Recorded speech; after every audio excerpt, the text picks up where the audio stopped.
Hi, I'm Angel Williams with IPTM. I'm a coordinator here, and I will go over our iPASS agency user tutorial today. The iPASS user tutorial is on our Alert Today website. It's also sent to you with your executed email. With the iPASS, it is an integrated program activity submission system. Today, we're going to look at the table of contents. We'll go through all of the different features that are in this tutorial. If you ever have to log in to iPASS, please look here at your iPass.alerttodayflorida.com website. If you get an invalid token, please click on the Forgot Password. So once you're logged into the iPASS, I'm using the developer website, so please don't let that get you confused at all. But in the dashboard, you'll see your active contracts that you have here. Today, I will only be talking about the Ped Bike Program one.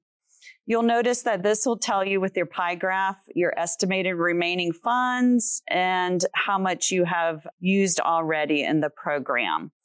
You also have at the top your home, my agencies, my contracts, and bicycle light distribution. We're going to go first to look at the contract. If you click on the magnifying glass, it'll bring up your contract that's active. On this dashboard, this can also make you aware of anything that's coming up, like your estimated funds that you haven't invoiced for, perhaps how many remaining hours that you have left in the program. Please also make sure that your primary contact, financial contact, and street operations contact are up to date. If you ever have to go between these two screens, you can go to My Contracts here again, or you can go to My Agency. The My Contracts here will show, if you unclick the active contracts, it'll show all your previous year contracts that you have with us. If you go to My Agency as well, that'll bring you back to just your agency information. So first, we're going to talk about your account information. So with the account information, you have your notification settings. This is where you get your notifications. You can describe where you want it. These are your toggle switches that you can switch to what you'd like to be notified of. There's also email notifications. You can have them immediate or you can have them weekly, give them to you. Please just toggle your switches. There's also email subscriptions. This is very important for you to enable the important messages. This is where I send you global notifications.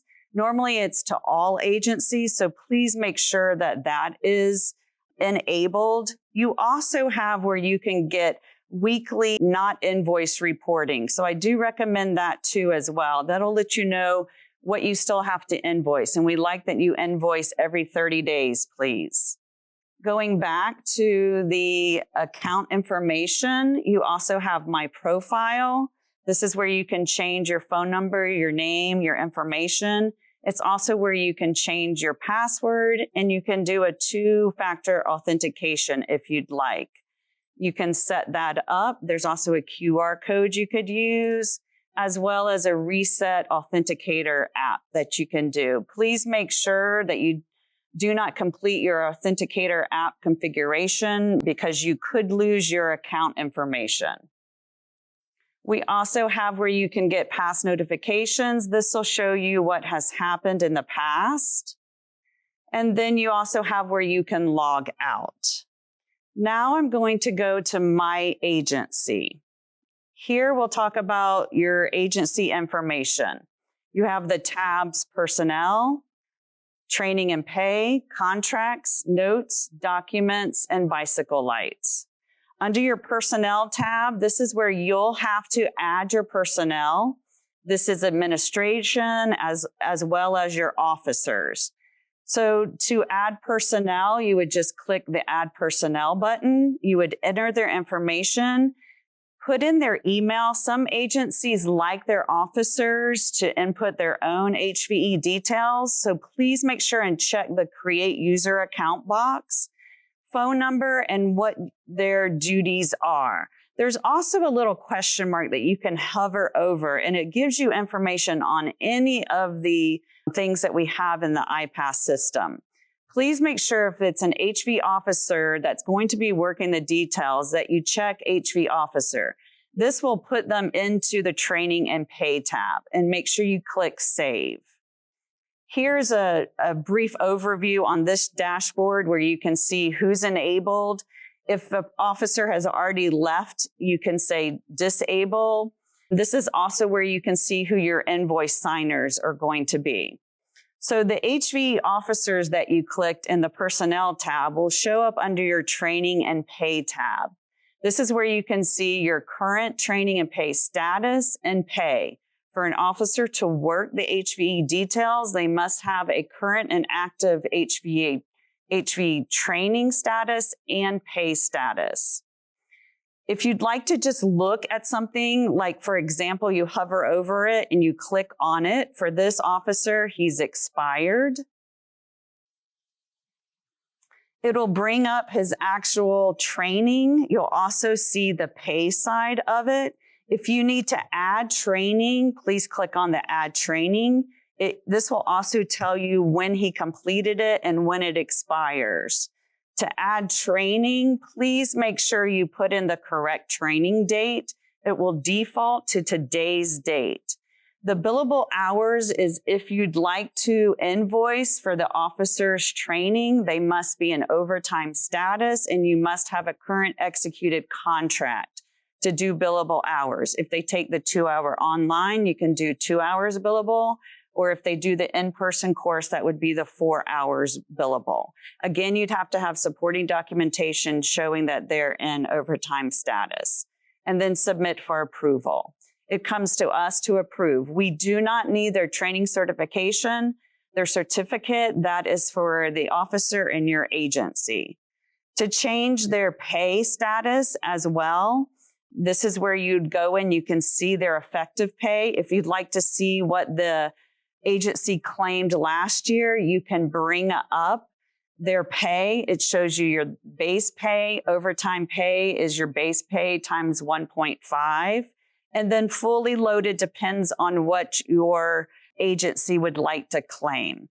So we had FICA, retirement, and workman's comp. Please note, and then you'll also see this when you add their pay, that with this fully loaded overtime rate, we cannot accept any pension contributions, insurance, incentive pay, care usage, etc. Those are not permitted. Please make sure your effective date for their pay is also set. This will default to the current date. And then for any descriptions that you have, please make sure you put in exactly what you're claiming for what percentage, and then submit for approval. If we go to your contracts tab that's in the My Agency, you'll see your active contracts, which we showed before. You also have a place where you can put notes. Documents, there is no space available for that. So please, any documents you have, media releases, those are all submitted under the My Contracts. So now we're going to go to the My Contracts tab. So when you go to the My Contracts, it brings up your current contract that you have, or click on the magnifying glass. Again, this shows you the pie graph. It also has it down at the bottom. Invoice not paid, estimated not invoiced yet. That means you've worked the details, you have an invoice for them, or the estimated remaining that you have. Again, over to the right, this will make you aware of what your status is throughout this contract cycle. If you go to the Documents tab, this shows where we have put your letter of support, your traffic enforcement plan, and your executed contract. Any notes that we have, we also put here as well to make you aware of anything. If we go to the Target Area tab, this shows your target areas that you're allowed to work at this contract. It tells you the days of the weeks you're able to work them and the times. Again, if it's a tier 1, you'll be able to work from the execution date of your contract. Tier 2s do not open until February 1st, 2026, or whatever the current year is for that. If you only have Tier 1 locations, you're able to work those throughout the entire contract period. If you only have Tier 2 locations, you're able to work that the entire contract period from the date of execution. We also have a target area list that you can pull. This is a nice list that will show you, you could post for the officers that show you exactly where they're able to work and on what times. There's also a target area activity report that you can run. You can put in certain dates and times, and this allows you to look at what you've done so far for your agency. It'll tell you how many educational warnings and citations, as well as what percentage you have worked at these locations. We do ask that you do an equal distribution for your Tier 1 locations. And then once your Tier 2s come in, we ask that you do an equal distribution of HVE details at those as well. And then it will also show you throughout the report what activity has been going on, as well as any safety issues that you have noted. There's also a target area group report that you could do, and you could do it for whatever report title you'd like to use for that. Now we'll go to the media release tab. In this tab, this is where you'll add any of your press releases you do, any social medias that you do. We do ask that you put the link in, please, so I can actually see the media release or the document. So there's a place where you can add the files too, and then submit for approval. We ask that you do a media release before you start. Since this is a high visibility contract that you have, it is not a requirement. We ask that you also do media releases throughout your contract period. Next is your detail reports tab. You can filter this by the target area locations. You can also filter this by the officers that you have. If you'd like to add a detail, this is where you click on Add Detail. You choose your location that you'd like to. You choose your officer, and then you can put in the times and the days of the week. For location 1, it can be worked on Fridays, so I'll put in the day, today. It can only be worked from 11 to noon. It will not accept any time outside of that. And then I'll just put in the end date. That's perfect. Worked, we'll put in an hour, and then create detail report. Here you'll see where it shows you again the location, the times. This is where they'll put in any educational contacts, any bicycle educational contacts, any motorist educational contacts. You can also put in any safety issues that you have noted. Please know that if you do have an image, it does help. Any safety issues you note, I do forward to FDOT's district champions. So if the more information you can provide with the safety issue going on at that location, the better for them. Then you'll go to your hours tab and you'll make sure that that is correct. If you need to edit it, just click on the pencil and you can edit that. Violations, this is where you put in any violations that they have.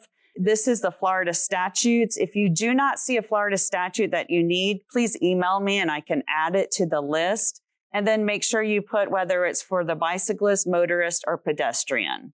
And then you can add your citation. Any bicycle lights that you hand out, please understand that we only need their first name. If they won't give their name, you're able to put like John Doe on here as well. And then it will ask you to sign. And this is the only form that we need for the bicycle light distributions in iPASS. Please make sure that you understand that a citation trumps a warning, which trumps an educational handout. So please don't count these twice. So you should only have one citation, should not be counted also as an educational. So 1 pedestrian, car, bicyclist equals 1 contact. Anytime you need to go back to the main, you can always hit your return button. Now we'll talk about the invoice tab. Here it'll show any invoices that you have submitted. This invoice is in draft status. It means that you have not submitted it to us. If you'd like to look at any invoices that are on this screen, whether they've been paid or not, you're able to view them with a magnifying glass. You can also download the PDF if you're needing to as well. So if I look at this invoice that was still in draft status, not submitted, you can see kind of what an invoice is going to look like. It'll use whatever invoice number you put in there. It shows the date, it shows the officer, what location, what time, how many hours, and what their rate is, and then the total amount. And this is where you put in your supporting documentation. You also received a supporting documentation PDF with your executed contract that gives you a more idea of what is needed as far as pay stubs and showing that they're in overtime status. Again, to go back, you just hit return. If you'd like to add an invoice, you hit add invoice. This enables you to choose which HVE details you'd like to include in your invoice. You can do them by date range. It'll show all that you have not invoiced for yet here. So if you'd like to do all of these, you can just hit create. It'll put in the HVE details that are listed there. You can change your rate if you need to. If you also need to split hours, you can do that as well. If you have where it's fully loaded overtime or where they were in straight time, you can do that as well. You'll also see this is where you need to add your files for your supporting documentation. And then this is where you sign and submit. So whoever your invoice signer is for your agency will be able to do this. And then you hit return to go back. We also have a reports tab. You have a contracts activities, which will show you all your contract activities that you have done so far. There's also your detailed report activity that you have, as well as the not invoiced report. So here is your contract activity. It'll show you everything that is going on so far. It's a really nice as well. It also divides it into what your officers have done.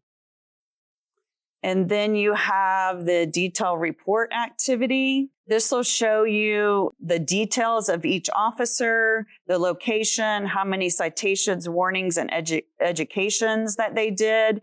And it gives you an idea of how long they're spending and what their average contacts per hour are.